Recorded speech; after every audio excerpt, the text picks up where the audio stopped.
खेरी सत्तरीचो सर्गेस्त गणू नारायण गांव हांच्या यादीन आनी दशावतारी नाट्य महोत्सव आयोजन समितीन दुसरो दशावतारी नाट्य महोत्सव केरीच्या आजोबा देवळान आयोजित केल्लो।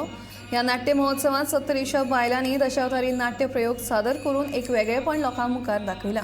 आयज मेरेन आमी दादल्यांची दशावतारी नाटकां पळयल्यात आसुयात, पूण पयलेच खेपे 70तल्या बायलांनी ह्या महोत्सवात उमेदीन वांटो घेवन आपली कला बरी सादर केल्या आनी गोंयभरच्या लोकांनी तांची तुस्त लेगीत केल्या।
आज हा पहिला वेळेला 70तला दशावतार नाट्यप्रयोग इथं सादर झाला। त्यांनी खूप मेहनत घेतली।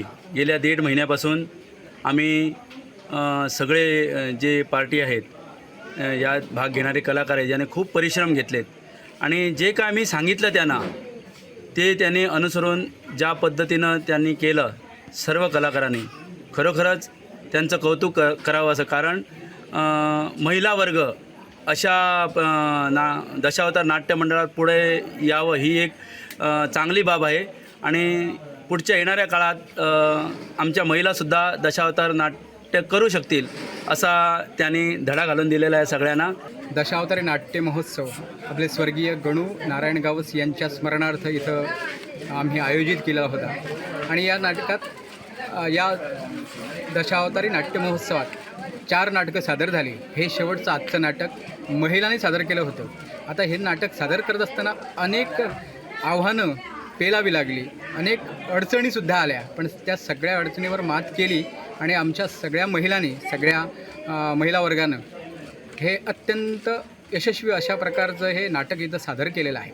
आता या नाटकामागे ज्या काही अडचणी होत्या त्या अडचणीबद्दल थोडंसंच बोलतो। खरं तर हा दशावतारी नाट्यप्रकार जो आहे तो सिंधुदुर्गाचा आहे, पण आपल्या गोव्यातसुद्धा खूप ठिकाणी हा दशावतारी नाट्यप्रकार चालतो।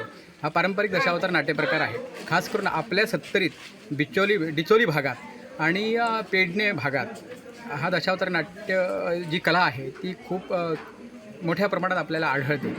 आता आजच्या आपल्या या महिलांचं नाटक करायची जी कल्पना माझे मित्र गोकुळदास गावस यांच्या डोक्यात आली, खरं तर त्याच वेळी थोडीशी भीती वाटली। अरे खरं तर हे पुरुषांनी करायची ही कला, पुरुषांनी करायचं हे नाटक, कारण पुरुष मंडळीत महिलांच्या व्यक्तिरेखा इतर साकारतात या दशावतारी नाटकात आणि हे सगळं महिलांनी करावं हे जरा मोठंसं आव्हानच होतं।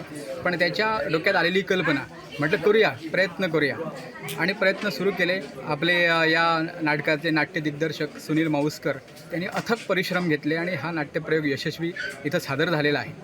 मी या नाटकात संगीताची बाजू सांभाळली